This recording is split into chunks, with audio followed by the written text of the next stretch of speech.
James Dewar, the partner at Bridge to Bitcoin. Please welcome him to the stage. Hermann Vivier, chairman of Bitcoin Akazi. Mike Peterson, director of Bitcoin Beach. And Hermann Martinez, or Chimbeira, as everyone knows him, who's the community leader at Bitcoin Beach. Yeah, there, and then I'll go right on the end. This panel is called Bottom Up Bitcoin Adoption. And we're going to kick off with some introductions. I think we're going to start with James, as I imagine that a lot of you guys will know some of these gentlemen on stage. But James is a newer face, and he's come from the UK today.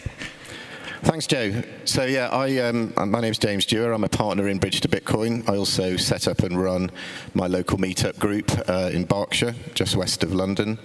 I'm also a director of Laser Eyes Cards, where we put a bit of fun into the technology of bulk cards, bringing together Bitcoin artists and the technology with some memes. So that's me. But I'm here today for Bridge to Bitcoin. We onboard businesses in the UK. And key, we market them to the Bitcoin community. So really what we see ourselves as a marketing company. Fantastic. And yeah, of course, crucial to Bitcoin education is memes. It is one of the ways to get these complex messages out into really easily shareable ideas. Herman, how are you doing today? How's it, Joe? Good to see you again. You too, mate. Excited for Saturday? Yeah. My name is Hermann. I'm the chairman of Bitcoin Akazi. We're a small circular Bitcoin economy project based in South Africa, in Mossel Bay, modeled after Bitcoin Beach. Fantastic, which is a great segue into Mike Peterson of Bitcoin Beach.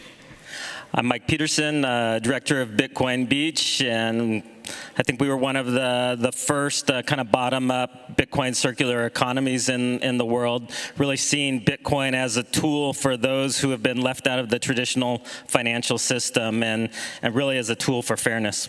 Fantastic. And Roman? My English is not that well, but but I'm Hermann Martinez, Chimbeira from El Salvador. I'm a community leader at Bitcoin Beach, so exciting for this one. Fantastic. And just before we get into the panel, you must watch a film called Dare to Dream.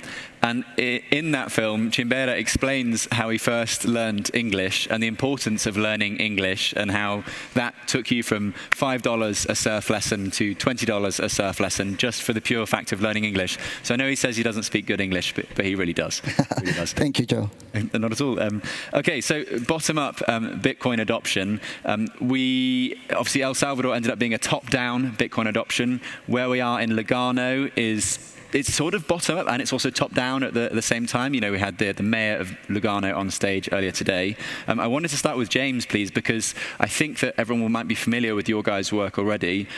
Why is bottom-up adoption important in somewhere like the UK, where most people have at least one bank? Most people are using Apple Pay and Google Pay. You know, why should they even pay in Bitcoin in the first place? Yeah, thanks, Joe. That's the problem, yeah. It's important in the UK because we figured it's the only way. We haven't come up with, and we're all open to ideas, but because we thought we were going to go out and talk technology and show people how great Bitcoin was, the merchants. But after trying it, you realise that people don't care. Merchants don't care what the currency is that they receive generally, unless they happen to be a Bitcoiner already. So we had to come up with a model that would encourage them to take Bitcoin, and that's based around the marketing. So if you accept Bitcoin, then you can talk to this extra market of Bitcoiners. Is this epic music for us? I realised I was going to get music. Yeah. Except as long as I don't have to dance. See. Sorry, James. Carry on. Yeah. So the marketing is a key reason to onboard. And the other thing that's happened is that whilst Bitcoin to people who haven't spent hundreds or thousands even of hours learning about it is quite complex. What's been happening over the years is that there's been a gradual abstraction away of that complexity, so that, for example, we were at a Normie World trade show at the Excel in London last week. We took a stand there, and there was all these hospitality businesses coming through, and Bridge to Bitcoin had a stand, and we were talking to the merchants. and we could onboard merchants directly on the stand, even if they weren't already Bitcoiners. So they were normie businesses. We talked to them about the marketing opportunity, and we could take them right through the process from start to finish, and they could leave the stand with a Bitcoin accepted here sticker and a link to BTC Sessions videos on cold storage. So we could take them right through, whereas when we did a similar exercise in March, again at a hospitality exhibition in London, we couldn't complete that process on stand. All we could do is go away with a lot of great leads, which we could then follow up. Wait, so that's just in 6 months? In 6 months, yeah. In 6 months, the sort of the development in the apps, and I'll call out here Swiss Bitcoin Pay is the one that we were using, okay, as the point of sale app. That, although it had been launched in February, so just before March, we hadn't really got to grips with it ourselves yet. And also at the time, you needed to put in an on-chain address to receive the funds, which isn't great if you're taking a fiver for a coffee, or £10 or 10 Swiss francs for a beer. You don't really want an on-chain UTXO at that level, as we saw what happens when fee rates go up like they did earlier in the year. But in about the early summer, you could use a Lightning address as the receive address on the Swiss Bitcoin Pay point of sale. So that made a big difference. So suddenly you didn't have to go into writing down seed words. You could just set up, in this case, I'm going to get on the naughty step like Joe. We use Wallet of Satoshi. You get them to download it, go through the backup process, send them a few sats, use the Lightning address that you've just created in their Wallet of Satoshi as the receive address, apply for the Swiss Bitcoin Pay point of sale on their website. It's no KYC, you go straight through, get an email, download the app, linked then to their account. You can then pay an invoice. They can watch it flow through their phone, through the portal on the laptop on the stand, and straight back into their Wallet of Satoshi as the business owner. Yeah. It's a great experience. I feel like you've said that phrase quite a few times recently. That was, off a perfectly curated script. Yeah.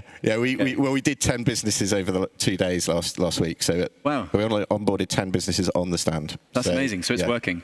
Yeah, it works. Yeah. Does that correspond at all with your guys' experience of, would you still apply this sort of technique, Wallet of Satoshi, and then maybe a blue wallet after that? Is there a playbook, I guess is the question I'm getting at, to showing someone first time, from a bottom-up perspective? Yeah, I mean, we use Wallet of Satoshi extensively. That's just the easiest entry point. Custodial Lightning wallets has been far easier. Although I must say I'm very excited about the stuff happening with self-custody Lightning. I've spent a few days testing a Lightning address from Zeus, and they're working on a self-custody Lightning address. So. But yeah, custodial stuff. I mean, you've got to make it easy. You've got to make it accessible. It's got to happen within a couple of minutes. If it's more than that, then you've lost the person. Yeah. Yeah. Okay. I think in El Salvador, we're also big fans of Wallet of Satoshi. We started with that, but then Galloy came in and developed what was originally the Bitcoin Beach wallet, now Blink, and it added a bunch of functions as far as map where people could see where they could spend Bitcoin, and a lot of other things that just made it easier for the merchants to use, as far as people being able to send via username and a number of things like that. So I think it really depends on where you're at and what wallets have been more adapted to your local market. But definitely go with the easiest, with the least amount of friction, but then also explaining to people the concerns about having a custodial wallet, and that this is not something they should keep any more funds in than they would keep in their physical wallet. Yeah, and I think that's one of the things that's really poorly understood among the sort of Bitcoin and wider crypto community, is that custodial Lightning is on top of this wonderful base layer, and it's not for a lot of money. I've seen people show me a Wallet of Satoshi balance with 1,000 euros in it. I'm like, what are you doing? This is there is obviously a lot of risk with custodial Lightning, and it's just for that ease of use, that frictionless process, and just to show someone first time, oh, okay, this Bitcoin thing isn't that scary. It's easy to use. What do you think, Roman? Does that chime in with your experience? Yeah, I mean, I think everything came with education, but the first experience with Bitcoin, I think it it doesn't have to be with a custodial wallet, but people are more open to try it, you know. And like Mike mentioned it, I think Blink Wallet is a big tool, you know, that is a really like intuitive wallet, easy to use, and for someone that never have been experienced with Bitcoin, you know, because like when we educate about Bitcoin, like some people like they get it, you know, but we're talking about money, the last evolution of money, you know, and much of the people like have been hearing about Bitcoin, that is a scam, that is not safe, and everything that the media used to say, you know, and they're like, for someone that at least what we saw in El Salvador is that people that never have been having access to a financial system, not a bank account, nothing to like transacting digitally. So it's hard that if we go and we see like, oh, if you're gonna use Bitcoin, you have to go into a cold wallet or self-custodials, you know, it's like, I think like for started, it's like, Wallet of Satoshi is a great wallet. We really love it. And Blink, Moon, but yeah. Okay. No. I mean, I guess maybe if we take a step back, the name of the panel is bottom-up adoption, right? It's not called number go up adoption. It's not called speculative adoption. And it's almost a given nowadays, especially among us guys, that Bitcoin adoption is driven by all different pockets of activity, whether it's circular economies, whether it's merchant adoption, whether it's, you know, payments, that sort of thing, or remittances. To what extent is this way of getting Bitcoin adoption, is it meaningful? Is it impactful? Does it get results? Because ultimately we're trying to drive towards this Bitcoin future. Is this a good way to do it? James, you're smiling at me. Would you like to start? Yeah, well, so does it get results? I'm honoured to be here in Lugano because you have an approximately 2,000x greater penetration than we've achieved in the UK. So well done. In a city of 60,000, you've got 350 merchants now, I hear. When I did the stats the other day, I thought it was 200. I was looking at btcmap.org. There's obviously some more that need to go on the map, or maybe they're going to integrate. Maybe they're e-commerce only or something like that. But in the UK, in a population of 60 million, we've got 200 now. I don't know why I'm on stage, really. but we have taken it over 18 months from 30 to 200. That's why you're on stage. Sorry? That's why you're on stage. Thanks, yeah. So after 13 years of Bitcoin, there were 30 businesses accepting Bitcoin in the UK. After 14 and a half, getting on for 15 now, we're talking about 200. And so why has that happened? And again, I'll come back to it's the technology innovation. So it took that long for it to be possible. And there's management theory backing for this. So there's an American sociologist called Everett Rogers who created a theory called diffusion of innovation. It was published in 1983, and it basically evaluates innovations into how they're going to be diffused and adopted. And one of the criteria, one of the parameters that you assess the innovation on is its complexity. And I have to say that I'm a relative newcomer. I didn't get into Bitcoin until 2020, but it's complex, and it was even more complex before then if you're thinking about merchant payments. So that was probably the worst performance for Bitcoin or the parameters under the diffusion of innovation model is complexity. And the more and more that complexity gets abstracted away, I think we're going to see rapid uptake in it. For various reasons in different parts of the world for different reasons. But as long as we can get rid of that complexity and make it easy, yes, and I agree with the thing, make sure that they understand the custody, this is a risk, just like keeping money in your bank's a risk. That bank could go down. We have seen that. So give them, as I say, we gave them links to BTC sessions videos on cold storage so that they can go away, and also they can get in touch with us as well when they've got questions. So fantastic. Yeah. That's a really good point. Would anyone else like to chime in on that point regarding whether or not we should be doing this as a meaningful path towards adoption?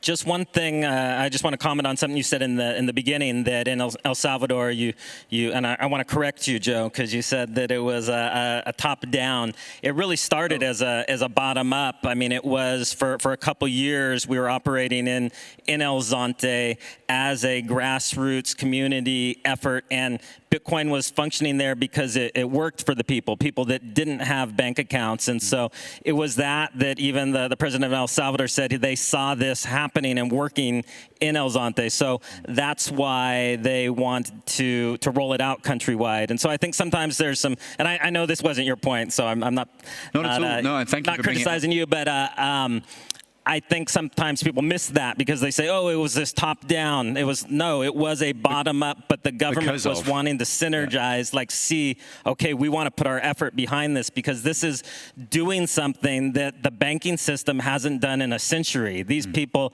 have remained unbanked, but Bitcoin in this short time in El Zonte showed that everybody could participate in that system. So I do think that it's crucial in the Bitcoin community that we focus on this bottom-up adoption because that is where the true potential of Bitcoin is. And for me as an American or a lot of people here as Europeans, we don't see the true value of Bitcoin because we have a system that works okay. But for the majority of the world, they don't have any access and they're excluded from so much, and that's why they're kept in poverty. And so I believe that without bottom-up adoption, Bitcoin really is a fraction of what it can be. And so I think that's why we need to continue to put focus on that. Yeah, no, absolutely. And without Bitcoin Beach and without the grassroots bottom-up adoption, there would never have been the El Salvador legal tender law in the first place. And I think we're going to see more influence of that. I mean, I really hope that, say, Ikazi in South Africa has some influence on other regions in South Africa, and maybe that is the spark that leads to this top-down adoption at a later stage. Yeah, I think they work together. People sometimes think like it's one or the other, but if you have both at the same time, it just works so much more dynamically. Yeah, I mean, in Peru, where I was recently investigating the motive Bitcoin circular economies there are now 14 Bitcoin circular economies at various different stages. Of course, El Salvador's El Zonte is one of the most mature Bitcoin economies. There's a European one, I forget the name of, it's in Northern Europe, that's also a Bitcoin circular economy.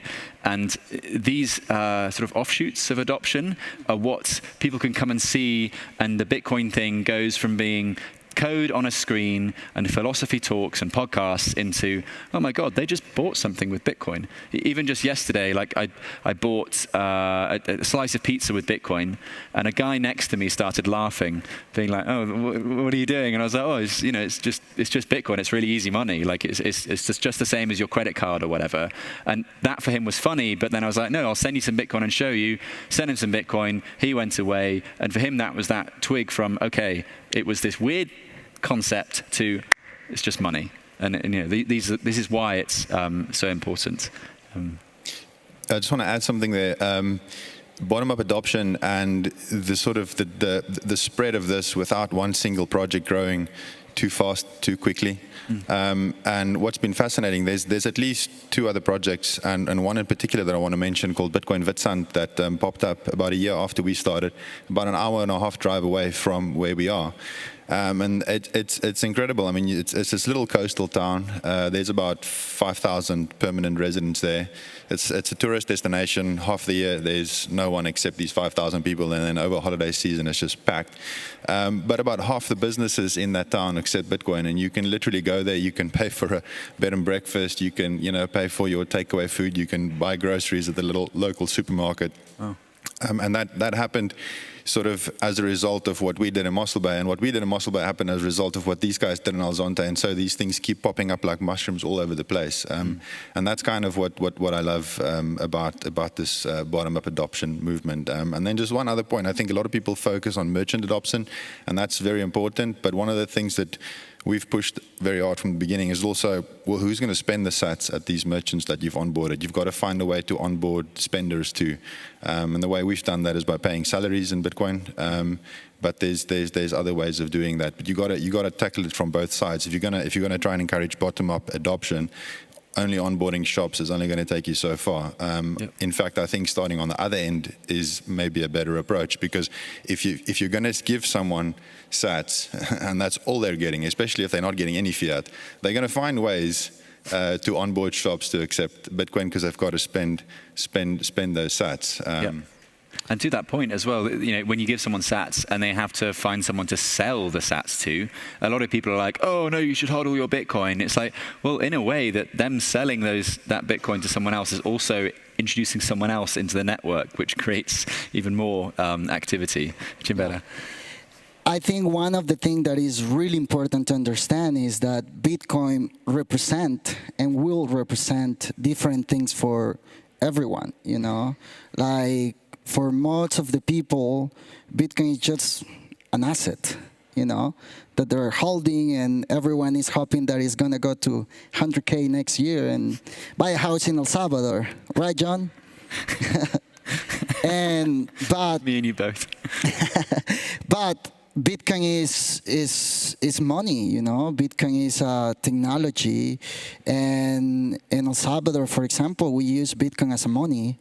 Like, Bitcoin is the money of the poor. I don't know if you have been hearing this before, but like before Bitcoin, 90% of the people from El Sonte couldn't like have even like a bank account, you know, not transacting, not access to transact digitally, not access to even thinking or dreaming to buy an asset, you know.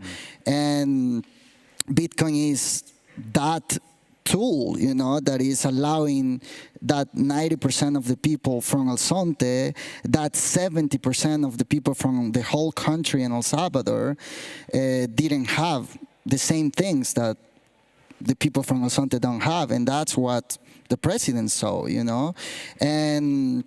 But that's Bitcoin in El Salvador, you know. But if you're from Switzerland, you need Bitcoin too, you know. Bitcoin is hope for everyone, you know. And we were visiting Peru and Brazil this year with Mike too, and it's so curious that the same problems that we are facing in El Salvador and the same problems that Bitcoin is fixing in El Salvador are the same problems in Brazil, in Peru, you know. And seeing everyone using Bitcoin in a different way, but benefit from the same tool that in El Salvador for us is money, you know, and we buy everything with Bitcoin, you know. But in the same way, coming here and say like, oh, I just want to buy Bitcoin and don't spend Bitcoin, that's good too, you know, because that's what Bitcoin provide to you in this moment of your life, you know. And I think why it's important, the work that all these Bitcoin circular economies are doing, because I feel like we have this responsibility that to teach others what you know. And the most beautiful about Bitcoin is that it doesn't matter, you know, like whatever you have, whatever you're gonna build, it have to be open source. It have to benefit everyone, you know. It have to be for everyone, you know. Bitcoin is the most inclusive tool and technology that we ever had, that we all can be part of it. It doesn't matter where we are, you know. And I always used to say that before, if you're born in Europe or in Canada or in the USA, you already have more opportunities than anyone else around the world, you know. And with Bitcoin is the same, equal opportunities, you know, not equal result, but equal opportunity for everyone. Yeah, no, big time. Joe, I just want to follow up real quick. So I think it's important for people to realize the unbanked problem in the world, there's a reason it hasn't gone away, and that's because of the KYC and AML policies. It's not economic for the poor to be banked. Most of them will never be included in the system because the companies can't make as much money off of them as it costs to onboard them. So that's why it's so important to have an open source protocol at the base of the money, Bitcoin, because there's no barriers to entry. And so it really is the only system that will include everybody in the world. And that's, I mean, literally right now there's billions and billions of people that are excluded. So Bitcoin is the only hope to bring those people and level the playing field. Exactly, yeah. The existing system is broken. This is a new system, yeah. Here. Just on a personal level, does it surprise you coming from Bitcoin country to Lugano and seeing these Bitcoin stickers everywhere? Are you like, this is bizarre? Is it? It's a dream. The dream, okay. It's a dream. And thank you to the Paolo and, Bitfinex, Tether, Plan B for having us. This is an amazing event and we're super exciting. We have a booth, El Salvador have a booth. So I highly recommend come and talk because everyone is happy to talk to you guys. Fantastic.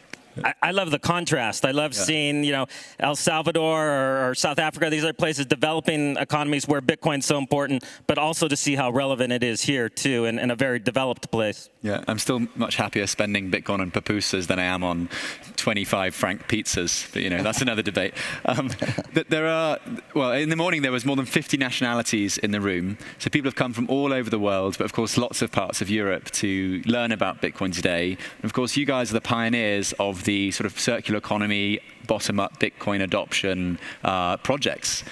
What can they learn or what can they take away with them at the end of this panel in order to do something similar where they're from? Like, is there a playbook they can follow? Is there an instructional manual, or how can they do it? So we've actually written a white paper kind of to kind of explain what we saw initially. You can find that if you go to the Bitcoin Beach Twitter handle, you can find that there. We're also, right after this, on the next stage, going to be presenting that. But really it is adapting it to the local community, not trying to force what you want it to be on a community, but going in and seeing what the real needs are, what are the shortcomings of the existing system, and then making sure you're working with trusted people within the community to roll that out. But don't be overwhelmed to think you have to have all the answers when you go into it. It's just having that humility and going in and seeing what is needed. In fact, I often joke, if I had been attending a bunch of Bitcoin conferences before we started, we never would have done it because everybody at the Bitcoin conferences would have convinced us that it couldn't happen, that people would never spend their Bitcoin, and that nobody would ever buy coffee with Bitcoin, and that was a stupid idea. So fortunately, we had not been to any Bitcoin conferences before we had our stupid idea. So don't go to Bitcoin conferences, but do attend Mike's talk where he's going to explain the step-by-step later. Okay. And if I can steal James's phrase, what is a diffusion of innovation? How do you share this knowledge around? Yeah, I mean, I just maybe want to mention something different, which I thought about while you were talking, Joe. You recently visited Peru. Yeah. This narrative of spending Bitcoin and saving Bitcoin, and which one is it, which one should it be, is it surprises me how pervasive it is and how many people there are online on Twitter. Maybe they're just trolling, I don't know. But there's a lot of people saying, like, you shouldn't spend this, you shouldn't spend this. And I'm quite surprised. And I don't know, to your question, how would somebody implement something similar to what we did? I really don't know. It depends entirely on where you are and why you're doing it. And you'd have to, fit it to your local circumstance. But one thing I do want to mention that people might be able to learn from projects like this is, yes, saving in Bitcoin is a fantastic thing. But in our situation, and so we have coaches and kids who work for the organization, earning their salaries in Bitcoin, who are now saving for the first time in their life. One of the kids, we've got a 16-year-old junior coach who saved close to $300 in Bitcoin, and that's a significant amount for a kid that's only earning $20 a week and is the highest income earner in his household because both his parents are drug addicts or whatever. So, and for a kid like that to be saving that amount is significant, but it's important to understand that never would have happened unless we did not first introduce the spending aspect of Bitcoin. I never would have been able to go into that community and introduce Bitcoin as a savings tool and say, right, guys, come, we're going to save in Bitcoin now. We had to go in and introduce it as a way to spend on a daily basis. And they spent it earning their salaries, spending at the shops. The spending thing happened for many, many months before the saving thing started happening. And it's a fantastic thing that the saving thing has started happening, because I think they're going to be able to transform their lives. Whether Bitcoin goes to 100K or whatever, it doesn't really matter. The point is that they've been encouraged to save because the money that they're saving in is actually worth saving in.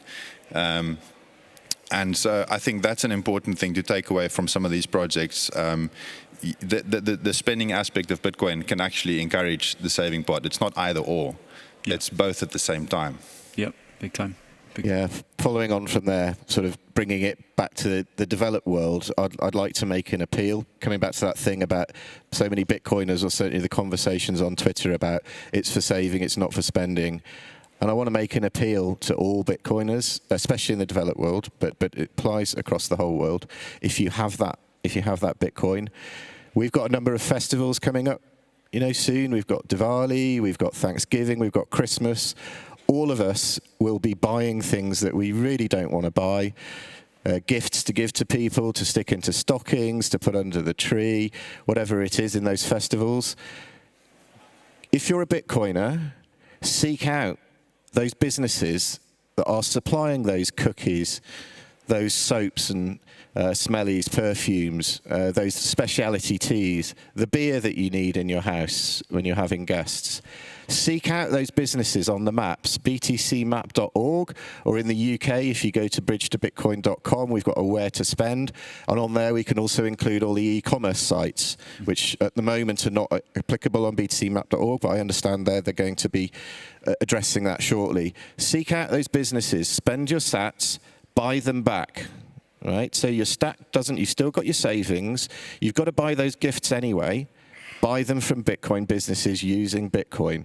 What you'll be doing, if most of those businesses, at least some of them, are keeping the Bitcoin, you will then be draining the exchanges of Bitcoin and distributing it out into the communities. You can be that change. So that would be my appeal. Great appeal. Yeah. You are the change that you want to see, right? And Bitcoin works, man. Yeah. Lightning Network works. But if you never try it and testing, you just hear about it and you are like fearless, because probably no one have been sitting with you and saying, like, you didn't have been lucky to find Joe and say, download wallet of Satoshi, I'm going to send you some SAT now. I do use Phoenix as well, for the record. But in the end, once you try it and you give it a chance, it's impressed, man. Like, Bitcoin is, I don't know. I have a real estate company. We have been dealing with some clients buying homes now in El Salvador, and they have been sending payments. And the clients that are wiring money have been taking like a week, and the banks are like a headache, and the people that are paying with Bitcoin is like basically the company just send like a link with a QR code and they scan and it's boom, Yeah. So it's Bitcoin like works, Lightning Network works. I highly recommending, like, if you, I'm gonna ask a question. How many of you have been doing like the first transaction with Lightning already? Okay, that's a good amount. But we need to help them. Yeah. You are in a Bitcoin conference here. I will suggest and recommending download a Bitcoin wallet and use Bitcoin. I buy wine yesterday with Bitcoin, and I was like using the same money that I'm using in El Salvador every day here in Lugano. So amazing. It is fantastic. And just to James's point about buying people Christmas presents with Bitcoin from Bitcoin-only vendors or places that accept Bitcoin, if you're lazy like me, then you can also just give Bitcoin to people as the present, as I've been doing for the past 5 years now to my family. They love you the first year, they hate you the second and third year, they love you again the fourth year. So it's a never-ending cycle. Then Bitcoin goes up and they're like, I want more. Yeah, no, literally that happened. And also for for teenagers, they might not be able to have a bank account yet, but you can gift them Bitcoin. And this for my youngest brother, who's now 18. When I was gifting him Bitcoin for his 14th birthday, he was over the moon. For his 17th birthday, he was hating me. But his 18th, he was, loving it again. So that was a bit of a light bulb moment there you're talking about there, Chimbera. Were there any light bulb moments for you guys as we're getting towards the end of the panel where you're like, this all makes sense now. Like, this is why I do what I do. This is why I get out of bed every day and focus on bottom-up Bitcoin adoption. Yeah, so I think it was for me as a practical, I need practical solutions, and Bitcoin just as a savings vehicle, as an asset, the theory of that was I kind of got, but I didn't understand if you couldn't do anything with it in the end, what was it really for? And so for me, that's why myself and with my two other partners in the UK, we set up Bridge to Bitcoin, because, well, I need a circular economy in my community so that I can live on Bitcoin. So the motivation for what we're doing is our own personal desire to live in a circular economy. And so it's that light bulb that I need that so that I don't have to talk about this question, will there be a fiat off-ramp? I don't care. I'm not interested. I never have to think about that if I can develop that circular economy, because I'll always be able to buy the goods and services that I need for Bitcoin. And so that was the light bulb for me that triggered, and it's the same with Simon and Chris, my two partners. What triggered us setting up Bridge to Bitcoin was to deliver that basically for ourselves, if I'm honest. Yeah, fantastic. Gentlemen, any other light bulb moments to light up the room? Yeah, I mean, I've had a few, but the one that really sticks out is they sort of happened early on the project, and it's just these moments where I see human behavior change, I mean, the project that we run, the Circular Economy Project, is based on a non-profit that I've been running for the best part of my life. It's been over a decade, and I sort of got to a point where I was tired of not making much of a difference. And the light bulb moment was when I saw, kids all of a sudden just behaving differently with their money, not spending all of it, saving it, taking responsibility for it, not necessarily being in a position where the parents can just, they'll come home with money that they've earned, but because the parents are not working, they'll take that money and spend it right away. Now all of a sudden, it's not like, the parent can't just put their hand in the kid's pocket and take out the cash. It's on a phone protected by a password, so the money actually belongs to this young man, and he's got to make decisions now, take responsibility, those kinds of things. And it's funny how money changes one's behavior. But when I saw those changes, that's when it was like, okay, now this makes sense. Yeah, it's those second and third order consequences of adopting Bitcoin that I think we don't really fully comprehend yet. But I mean, just in Peru, like the levels of domestic violence in these towns went down. The levels of rape, assault and theft went down because they started having money on their phones as opposed to money in their pockets, and all that, the petty theft that comes with that. And again, no one knows what Bitcoin adoption might look like in 10 years' time, but we're going to see some fantastic consequences of that. Mike? Light bulb moment for me was I remember getting a frantic call from somebody at Bitrefill and asking me, what is Free Fire? We sell it on our platform, but we think we're being scammed because we're having literally thousands of purchases coming from El Salvador. And I was like, oh, that's a kind of a knockoff Fortnite game that's mobile that all the local kids play.